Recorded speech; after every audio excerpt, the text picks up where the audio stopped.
Olá pessoal, tudo bem? Eu sou a Jéssica. Hoje eu tô aqui para a gente conversar um pouco a respeito do livro O Diário de um Mago, do autor Paulo Coelho. A intenção é fazer uma resenha para que a gente possa aí compartilhar e refletir algumas opiniões e experiências que tivemos a partir dessa leitura. O livro que eu tenho aqui em mãos, ele é da editora Paralela, de 2017. Vou mostrar aqui para vocês, espera aí. É esse aqui, O Diário de um Mago, com essa capinha diferente, inclusive uma capa muito bonita. Parece que ela é meio emborrachada, sabe? É muito legal, assim, é muito interessante a capa. Dentro do livro também tem algo muito interessante, que é aquela questão das páginas amareladas, né?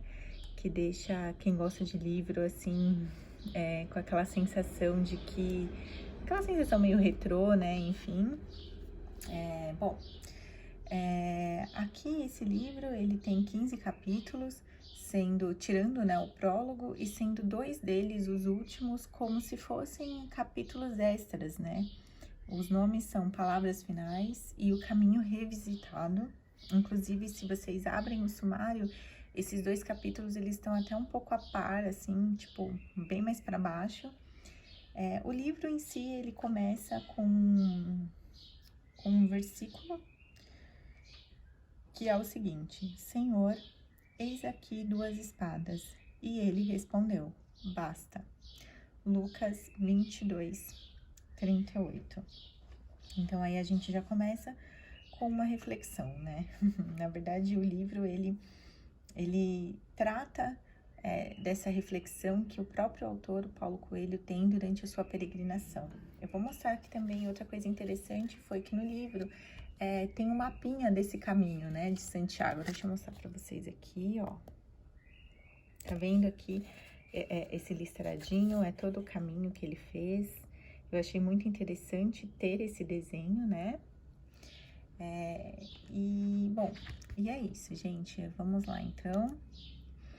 Sobre a capa e elementos, a capa eu acabei já dando um spoiler, né? A capa, ela traz elementos criativos e didáticos, com cores vibrantes e chamativas. Ela é muito charmosa, como vocês puderam ver aí, a hora que eu mostrei. Ela tem uma fonte muito criativa, né? Uma fonte toda diferenciada, enfim. As páginas, como eu mostrei também, elas são amareladas, então dá esse charme a mais. E geralmente agrada muito quem gosta ali de livro, que gosta de ter o livro na mão, né? Agora um pouco sobre o enredo, vamos lá. O livro, ele conta a história do próprio autor, do Paulo, durante sua peregrinação em 1986 pelo caminho de Santiago, no qual o autor, ele percorre esse caminho em busca de sua espada. Ou seja, o personagem principal é o próprio Paulo, que acaba se tornando o personagem narrador. Então, durante toda a leitura, quem narra a história toda é o próprio Paulo, que está ali contando uma história de vida dele, né? A cada novo capítulo, ele traz ali várias reflexões da vida cotidiana, que acaba, assim, fazendo com que nós, assim, leitores, pensamos e valorizamos, né, isso simples, né? Durante a sua jornada, o Paulo, ele tem um guia. Esse guia se chama Petrus.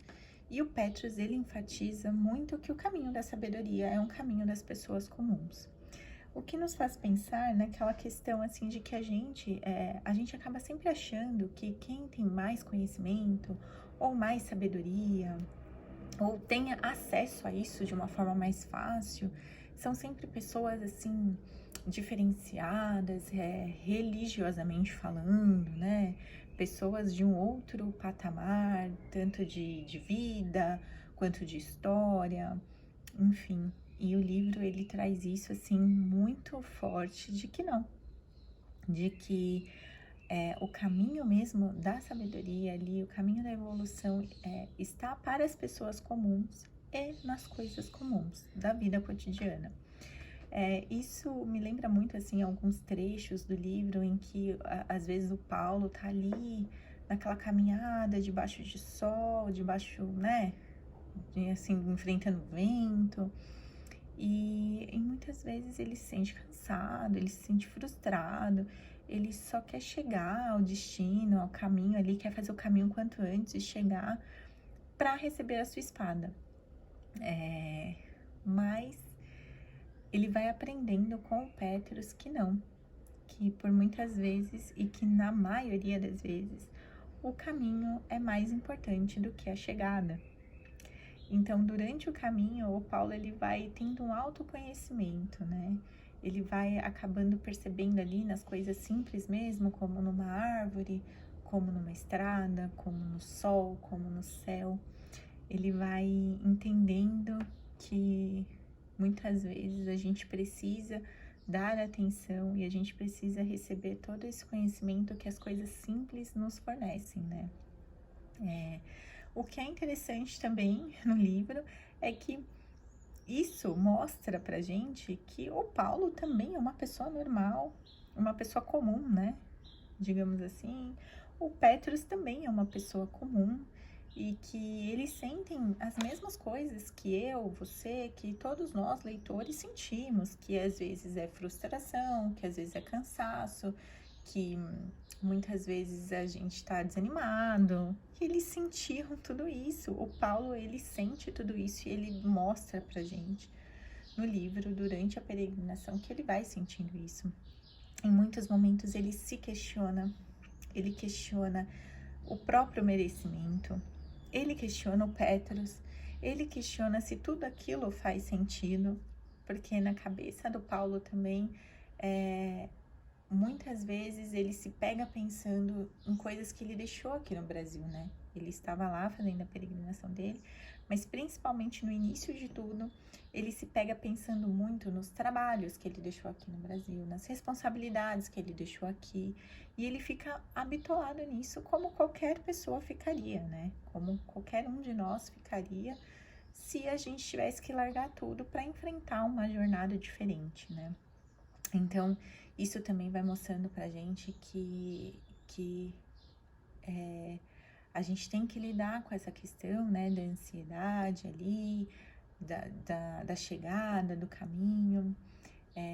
Uma outra coisa que torna o livro também extremamente interessante e extremamente cativante é o vocabulário. É um livro de vocabulário muito fácil, não tem nada muito rebuscado, não é nada difícil.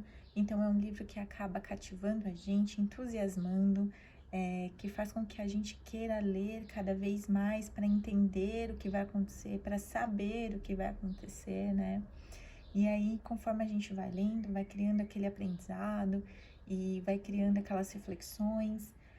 Outra coisa interessante também do livro é que o Pétros, ele vai ensinando para o Paulo alguns exercícios, né, durante essa caminhada, essa peregrinação, e esses exercícios são relatados no livro. Inclusive, cada exercício tem uma página só sua de explicação de como realizar. Então, assim, ele deixa muito, muito detalhado pra gente os exercícios, para que a gente possa fazer caso a gente queira também. Mas ele também menciona que ele não dá todos os detalhes do que ele sentiu fazendo esse exercício ou do que aconteceu com ele quando ele fez esse exercício, porque ele não quer induzir a nossa sensibilidade, o que a gente vai sentir, né? Ele quer que cada indivíduo tenha a sua experiência, o que também é de uma sensibilidade muito grande da parte dele, né? Então, assim, o livro tem todo essa questão sentimental envolvida, essa questão muito forte, assim, do indivíduo entendendo o outro indivíduo, né? Enfim, existem alguns outros aprendizados também durante essa peregrinação. O Paulo e o Pétros, eles conhecem outras pessoas, né? Eles têm ali um contato, um diálogo com outras pessoas, e essas pessoas também são ensinamentos que o Pétros depois vai mostrando para o Paulo, né? Então, tipo, de primeiro momento, o Paulo conversa com essa pessoa, tem aquela interação com a pessoa e ele não entende que até aquilo, aquela pequena conversa, aquele pequeno contato também faz parte da experiência, do aprendizado, né? Aqui, esse slide fala da questão dos exercícios e de quanto a leitura acaba sendo envolvente em relação a isso. Aqui tem a reflexão, que para as pessoas que ainda não leram, eu recomendo essa leitura. Ela é fácil, ela é leve, ela faz com que você questione e reflita sobre alguns pontos da vida cotidiana. Para quem leu, eu gostaria muito, assim, de saber a opinião de vocês sobre o livro. Eu deixei ali, inclusive, uma fotinha do livro, né? Que é essa versão que tá aqui comigo.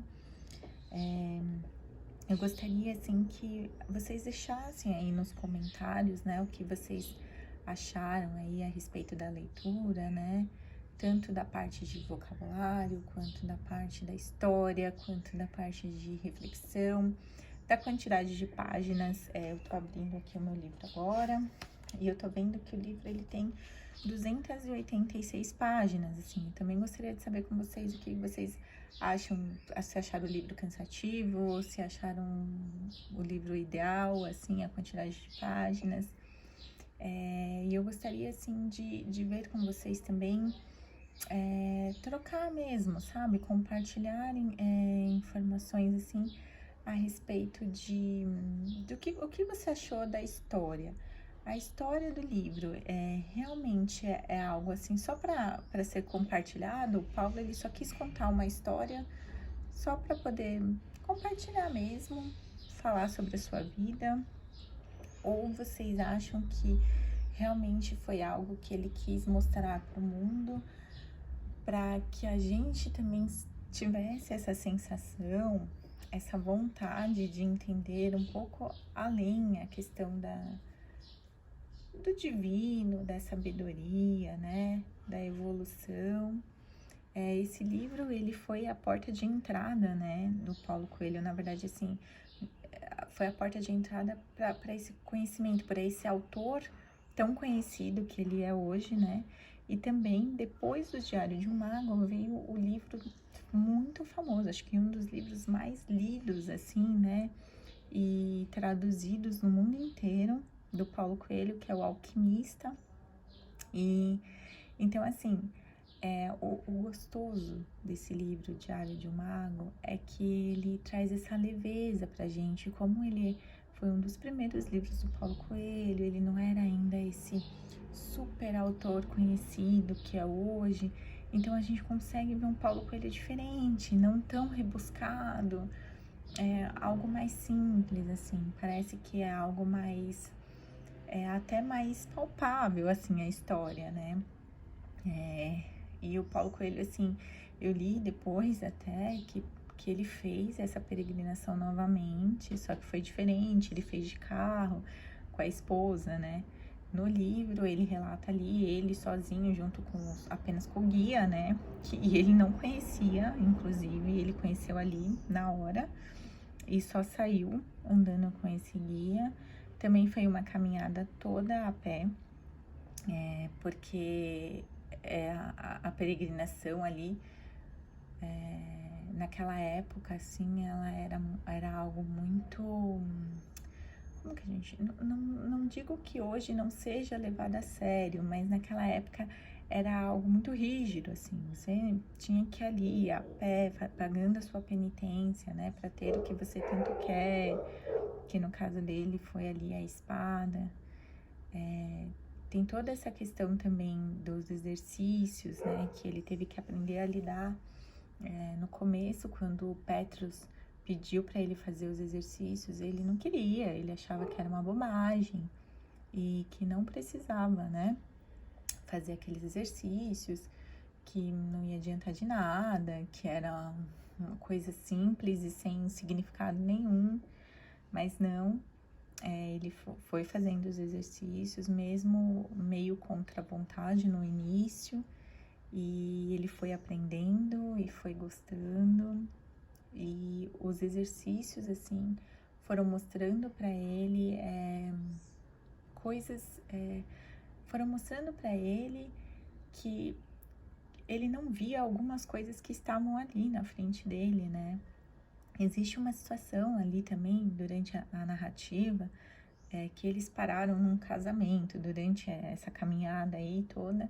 Eles deram de cara com o casamento, e ali no casamento estavam os noivos muito felizes, e os convidados, e a cidade inteira foi convidada, porque o noivo era uma pessoa importante, a noiva também e tal. E ali o Petrus começou a beber, ficou meio altinho, ou seja, ele mostra mais uma vez que ele é uma pessoa normal como todo mundo. E ali ele pôde fazer algumas avaliações de pessoas e ele falou de coisas importantes, como Filos, como Ágape, como Euros. Ele mostra ali, ele mostra e ele tenta ensinar para o Paulo que existem pessoas que estão juntas porque se amam verdadeiramente. E tem pessoas que estão juntas por amor, mas é um amor diferente, é como se fosse um amor de irmandade. E que geralmente as pessoas jovens, né, os adolescentes, é que sentem o amor mais fresco, assim, sabe? Que amam mesmo, porque com o tempo as coisas, a visão do ser humano vai mudando, e isso meio que acaba mudando os sentimentos também. Então ele faz toda uma reflexão, existem vários convidados lá que ele acaba fazendo reflexões. Existe um moço vendendo pipoca também que acaba refletindo. Enfim, o moço da pipoca, ele é super a favor de uma ditadura, porque ele, na cabeça dele, ele, quando tinha uma ditadura, ele estava melhor financeiramente falando, economicamente falando.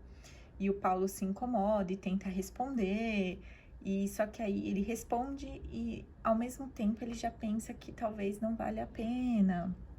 Então, assim, essa parte do casamento me chamou bastante atenção porque tiveram, assim, várias pessoas e várias reflexões ali, tudo junto, sabe? O Petrus e o Paulo conseguiram, no mesmo ambiente, identificar várias situações com várias pessoas e puderam, assim, distinguir, né? Trocar opiniões, enfim. Mas existiam também momentos de silêncio, muito silenciosos entre os dois. Em diversos momentos o Paulo questionava alguma coisa pro Petrus e o Petrus simplesmente não respondia. O Petrus não falava nada porque ele, em vários momentos, ele achava que o Paulo deveria se questionar e refletir na resposta daquele questionamento. Mas isso incomodava o personagem, né? Incomodava ali o Paulo, porque ele queria respostas. E como todo mundo, ele tinha as suas dúvidas e ele queria resposta, ele não queria ficar com aquela dúvida ali guardada, né, dentro dele ali. Ele queria que alguém viesse e respondesse isso para ele. E o Petrus ensina que ele sozinho tem que encontrar algumas respostas, né, para algumas perguntas internas, assim. Então, existem esses períodos, existiram períodos de muita reflexão, diálogo, né, entre os dois, com outras pessoas, mas existiu também muita reflexão no silêncio, né, naquele aprendizado. Tem um exercício que foi ensinado lá no livro, que é você simplesmente pegar uma poça d'água, em qualquer lugar, você pode fazer uma poça d'água na pia, no chão, enfim, e você ficar simplesmente ali mexendo na água sem nenhum objetivo. Você não quer fazer nenhuma imagem, você não quer fazer nenhuma alteração ali, você só quer ficar ali mexendo na água para ver até aonde aquilo ia te levar, aonde iam levar os seus pensamentos, né? Então, o Paulo faz esse exercício, né? Ele faz esse exercício à noite e ele acaba, assim, tendo vários pensamentos, assim, né? Várias reflexões mesmo, né? E é isso, assim, o Paulo Coelho, a partir dessa peregrinação, ele constrói, né, essa parábola fascinante que acaba tratando da necessidade de encontrar o próprio caminho, né, da gente encontrar o próprio caminho Parte da história é aventura, parte é uma guia de autoconhecimento, né? Como eu mencionei com vocês, em muitos momentos ele aprende, né? Ele se autoconhece mesmo. E o livro acaba oferecendo, assim, essa combinação perfeita, né? Que é uma combinação de encantamento e de inspiração. O livro acaba sendo inspirador, assim, por todos esses motivos, assim, sabe? E o Diário de um Mago, assim, ele ocupa um lugar especial na obra do Paulo Coelho, né? Porque, como eu mencionei, ele foi o livro que abriu espaço para o grande romance O Alquimista. E de muitas maneiras as histórias elas dialogam, né? Para realmente compreender uma, você tem que ler a outra, né?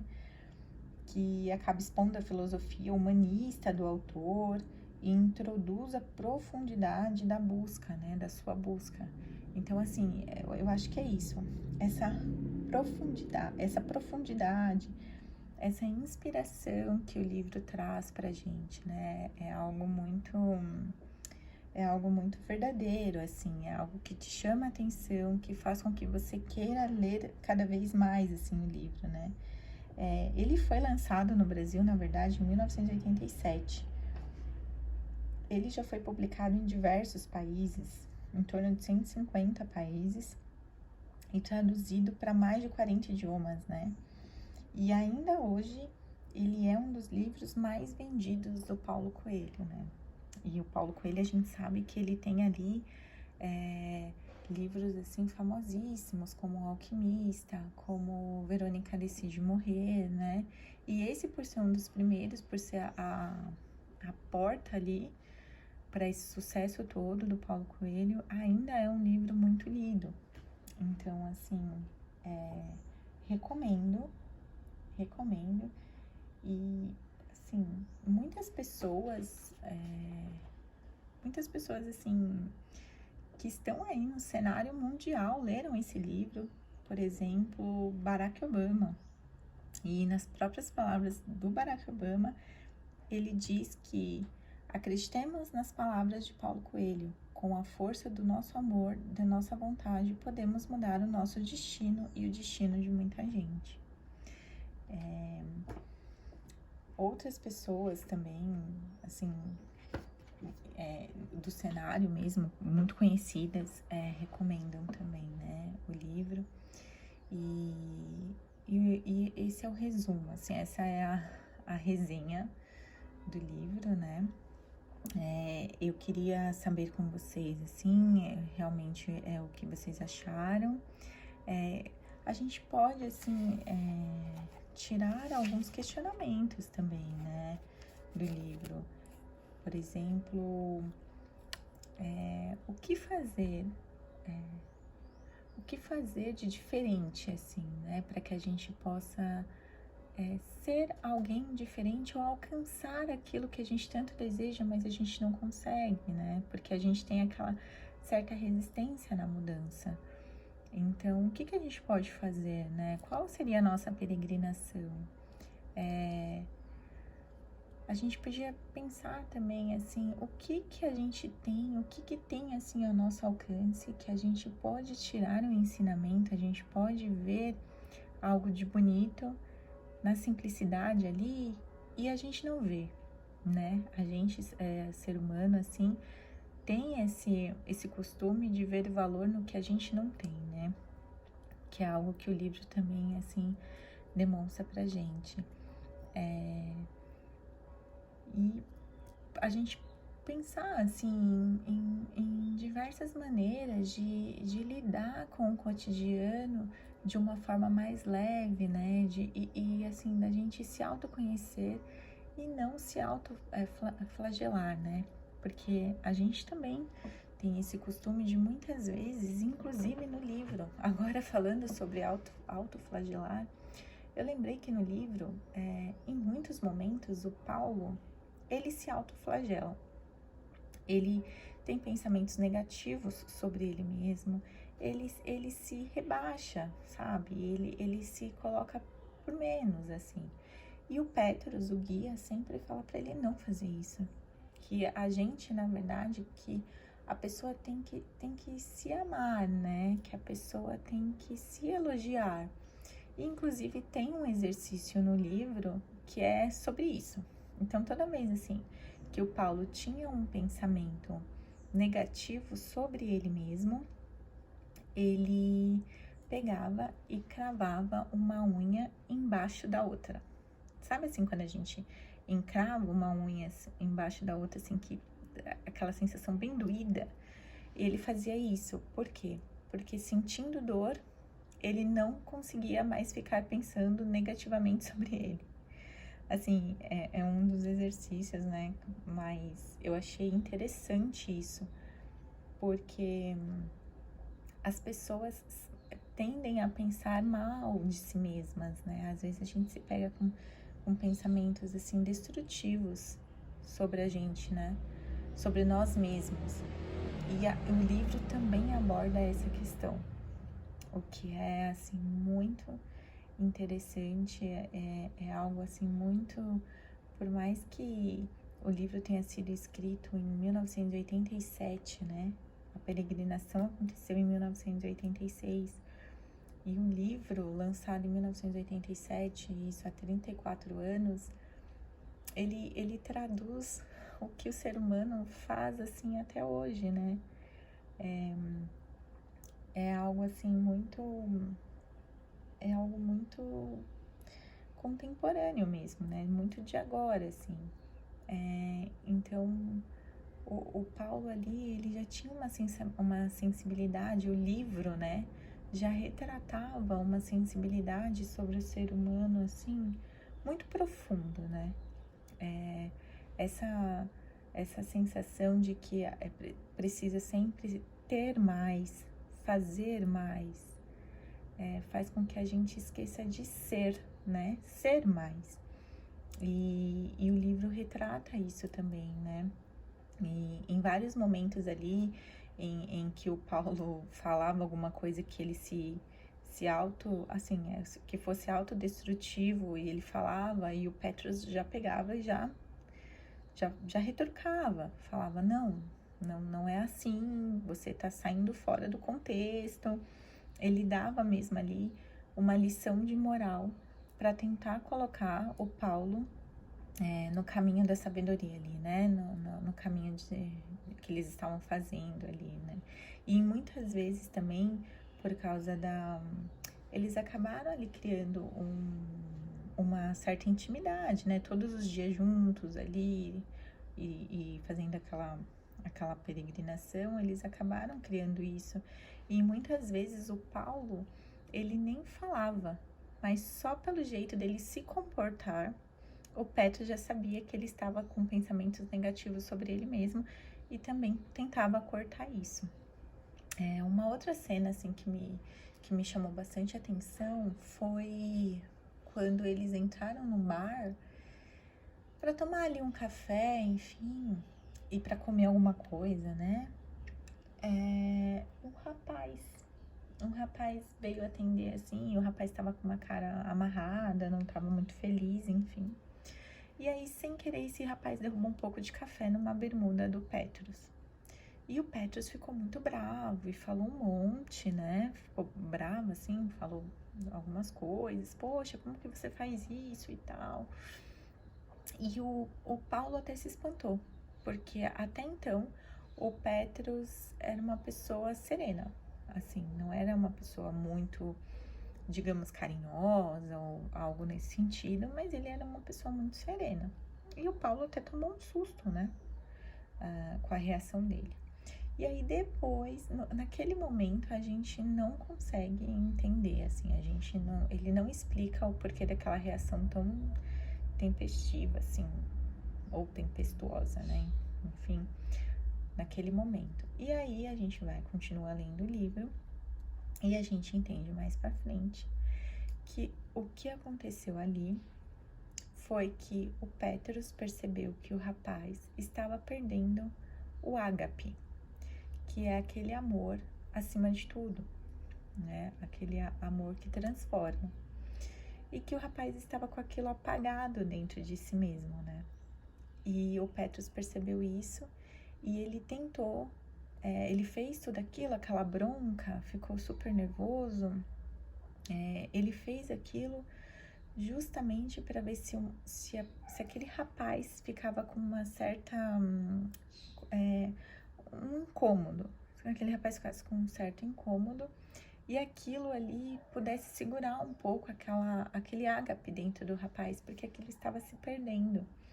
E o Petrus, ele fala ali no livro que as pessoas tendem a perder isso com o tempo. Se você não perceber isso o quanto antes e tentar segurar ou recuperar isso, isso vai se perdendo com o passar da vida. E as pessoas vão ficando tristes, as pessoas vão ficando depressivas, as pessoas vão ficando incomodadas, porque esse amor maior, ele vai se perdendo. E ele relata ali que todo mundo tem. Ele fala assim também que as crianças, por que Jesus, Deus, né, fala que o reino dos céus é das crianças, né? Porque as crianças, elas têm esse ágape muito forte e elas não se importam se Jesus, se Deus é algo extraordinário ou não. Para elas tá tudo bem. Como, por exemplo, quando uma criança pequena pega um brinquedo e acha aquele brinquedo assim maravilhoso, né? Acha que o brinquedo assim, aquela coisa sensacional e ela se entrega por inteiro àquele brinquedo, àquele momento, né?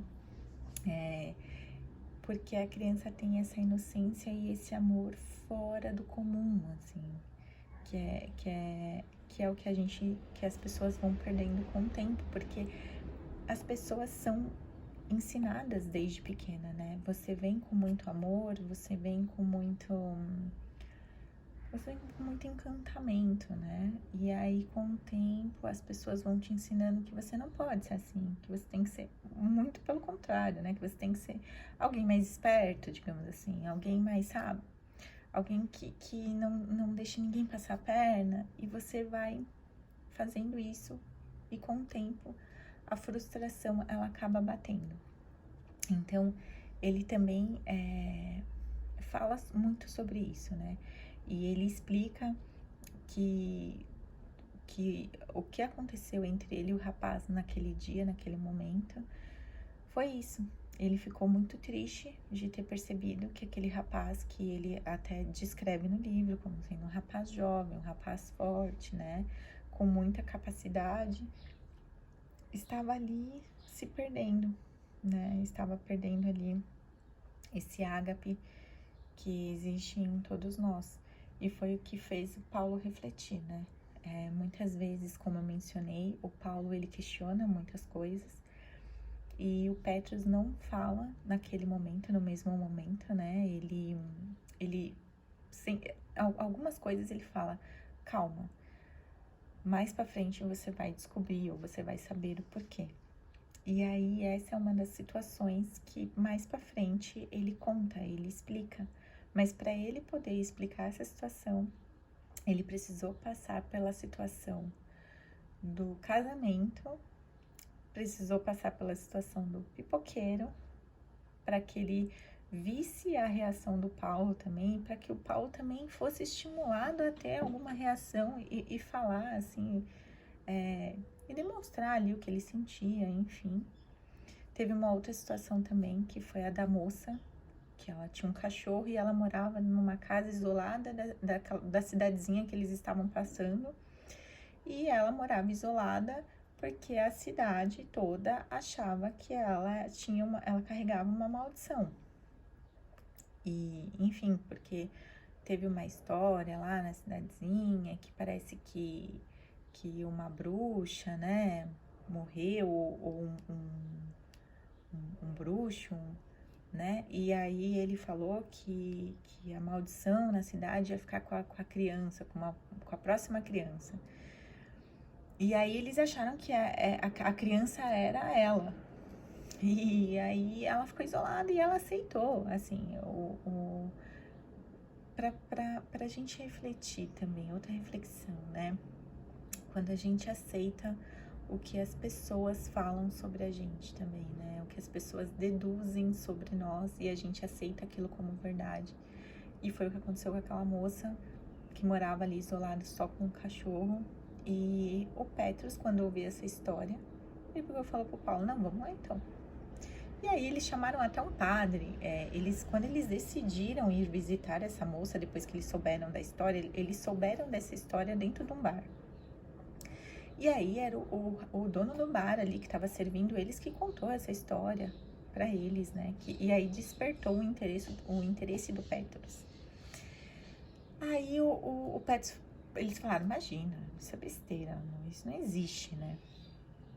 E aí o dono do bar foi lá e chamou o padre. Aí veio o padre.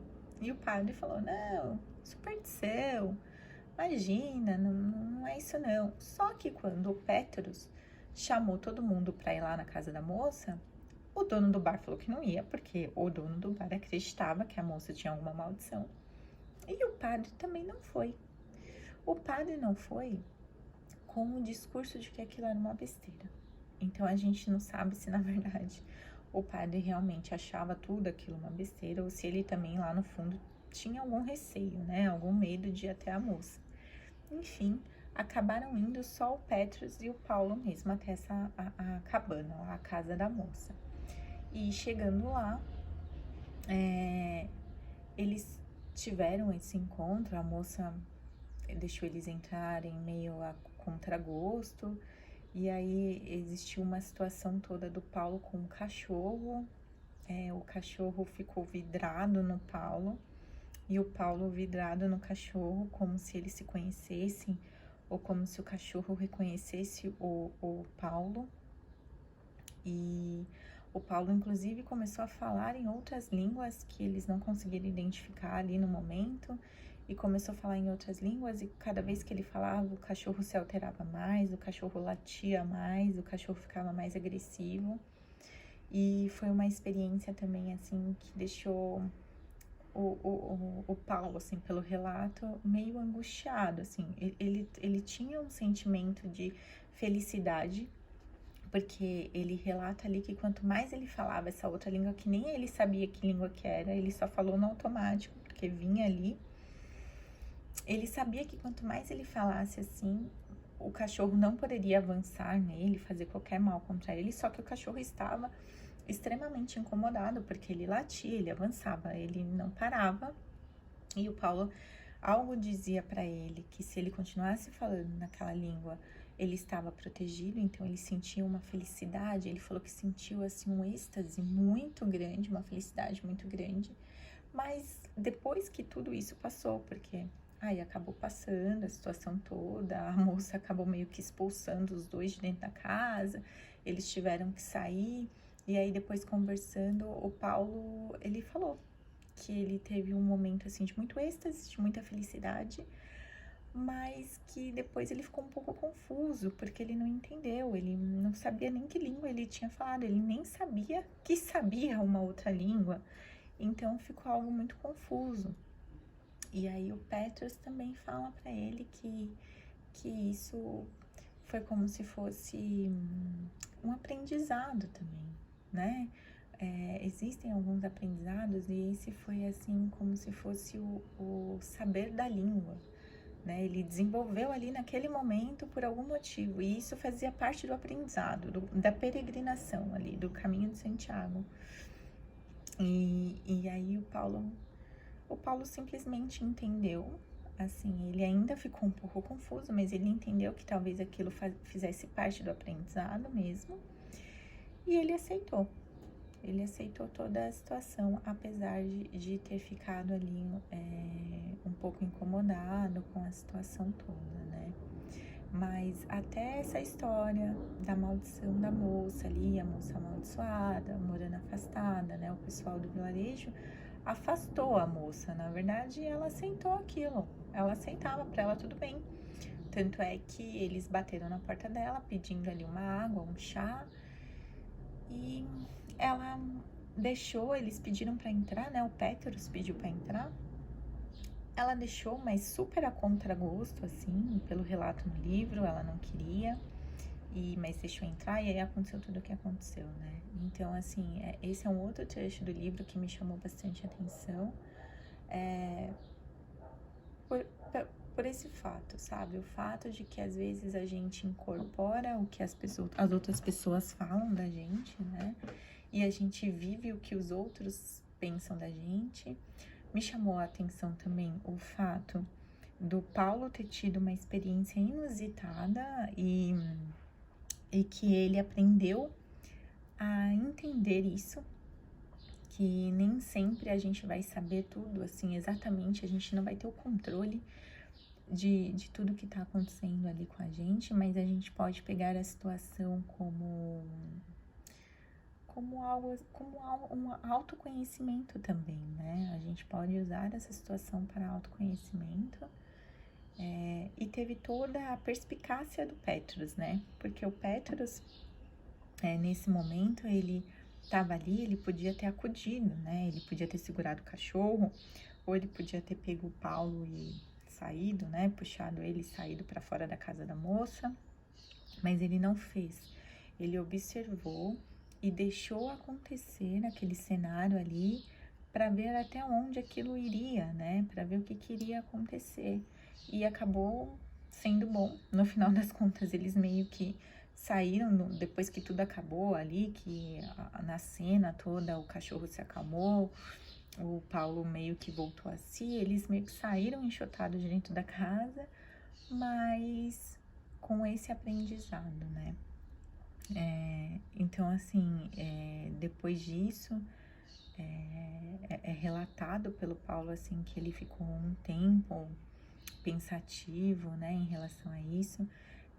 Ele tem ali o exercício do mensageiro também, que esse exercício do mensageiro, ele mostra, é um dos exercícios, né, que mostra que todo mundo tem o que a gente chama talvez de anjo, né?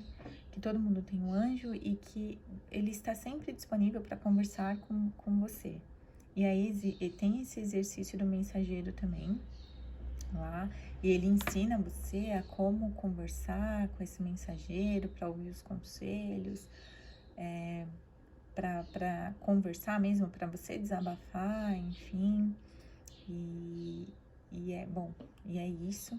E o Petrus também relata que não existem só mensageiro para falar coisas boas.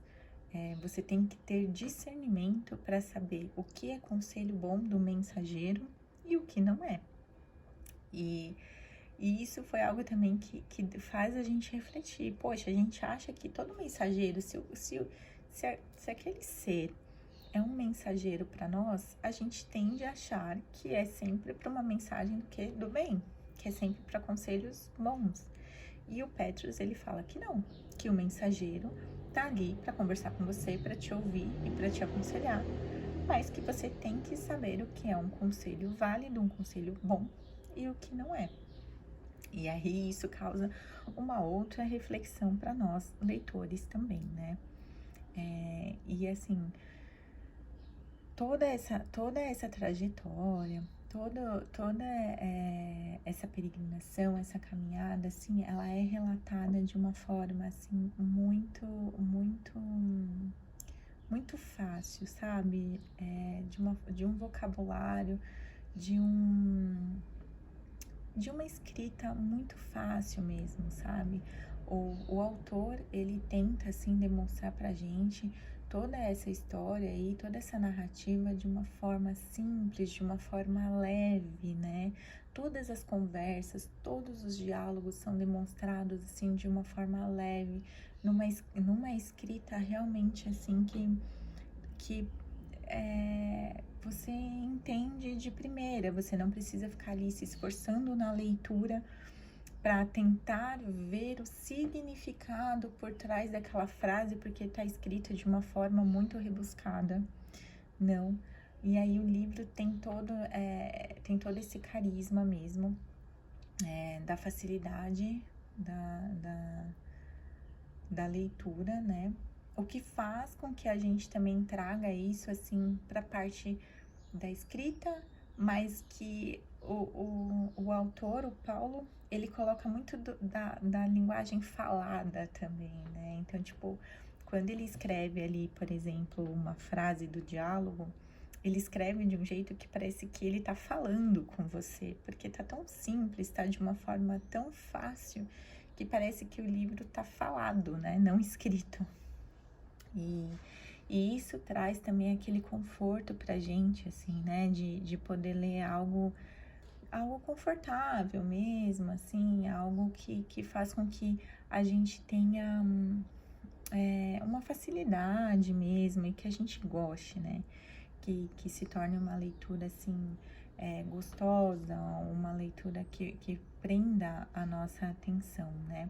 Todas essas histórias relatadas no livro pelo Paulo, ele coloca ali como situações que ele viveu mesmo, foram coisas que aconteceram com ele mesmo, da onde ele tirou vários aprendizados ali, né? Como eu mencionei anteriormente, o livro ali, ele trata ali da busca do Paulo pela sua espada, que é ali e aí que ele vai gerando ali o autoconhecimento, também já mencionado, que ele vai criando a paciência. Existe também um exercício, aproveitando, né, que a gente está refletindo sobre isso. Tem um exercício que o Petrus, ele ensina ao Paulo que ele tem que caminhar mais devagar. Então, assim, o Paulo teve um dado momento que ele não podia simplesmente sair caminhando. Ele tinha que caminhar o mais lento que ele conseguisse, o mais lento possível que ele conseguisse.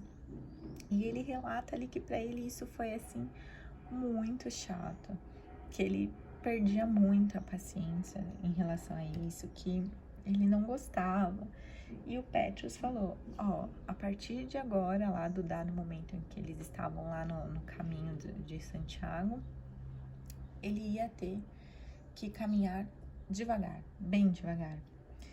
Porque o Petrus estava tentando trabalhar ali a questão da ansiedade, sabe? De você ficar ansioso para chegar. Que é aquilo também que já foi comentado no início aqui do vídeo, né? Que é você ficar extremamente ansioso pela chegada e ir perdendo as coisas, o aprendizado do caminho. E isso estava acontecendo com o Paulo. Ele estava extremamente preocupado, assim, em encontrar a espada, resolver logo o que ele tinha que resolver. E ele simplesmente estava deixando todos os ensinamentos do caminho passarem despercebidos. E aí o Petrus, percebendo isso, resolveu colocar esse exercício pro Paulo. E tem um momento que ele fala também pro Paulo, assim, que todas as vezes que ele puder, assim, que ele se sentir ansioso ou apressado ou algo nesse sentido, para ele fazer esse exercício de andar lentamente. Eu imagino que seja incômodo, né, pelo relato ali do autor. Parece ser muito incômodo e se colocando no lugar dele, eu imagino que seja, né? Só que o próprio Paulo fala que aprende-se muito andando devagar, prestando atenção. Porque quando você anda rápido, né? Quando você simplesmente sai andando, você só sai andando, você não sai prestando atenção em nada, né? Você só vai ali nos objetivos da sua andada, né? Da sua caminhada. Quando você anda devagar, você quase que é obrigado a prestar atenção às coisas ao seu redor.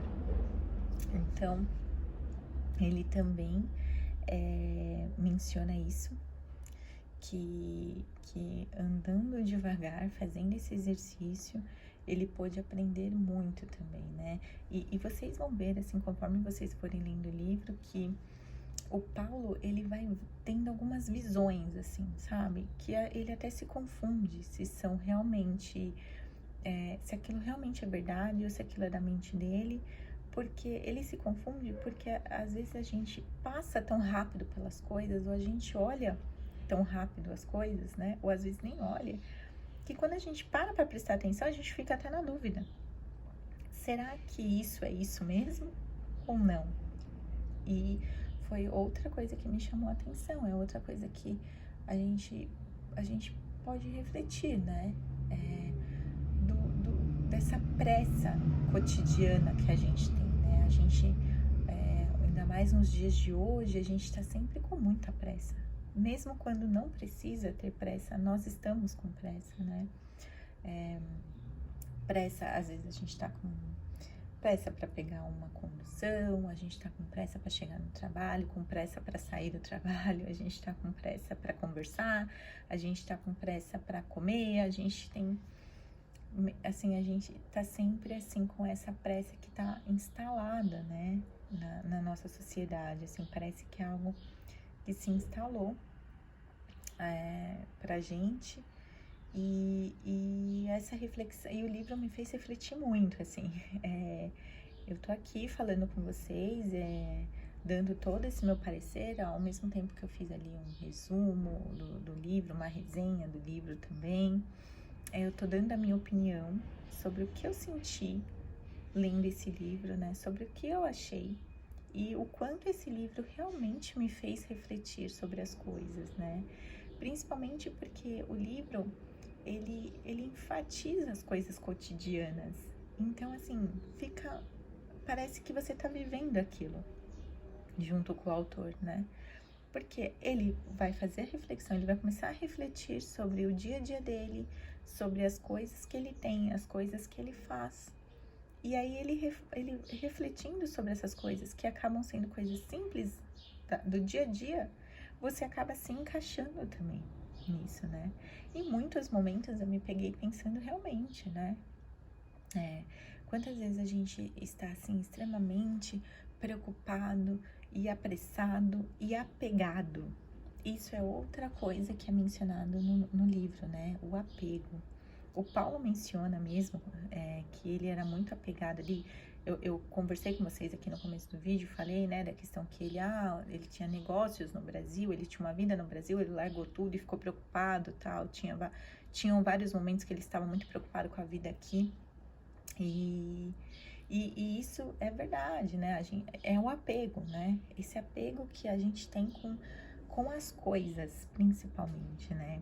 Às vezes a gente tem apego com algumas pessoas, mas o apego com as coisas, assim, é muito grande. E ele fala disso no livro também. E quando ele fala disso no livro, faz com que a gente pense também. E é verdade, né? E é verdade. Esse apego que a gente tem e a gente quer evoluir, mas a gente tem uma certa resistência à mudança, tem coisas que a gente precisa aprender, que a gente precisa construir do zero, mas a gente tem aquela resistência, né, à mudança que é normal do ser humano, assim. Então, por isso que a peregrinação ali no caminho de Santiago muitas vezes é vista talvez como uma penitência, né? Porque a mudança, ela é um pouco sofrida. Como a gente vê em diversos momentos ali, relatos no livro, o Paulo, ele demonstra que ele está extremamente incomodado. Tem momentos do livro que ele pensa até em desistir, que ele se questiona, que ele fala, por que eu tô aqui? Devia estar, sei lá, na minha casa. E isso acontece, né? Acontece com todo mundo. Então, assim, o livro, ele é um caldeirão de reflexões. Confesso que existem muitas outras aqui que a gente podia conversar, que a gente podia falar, que eu podia expor aqui a minha opinião.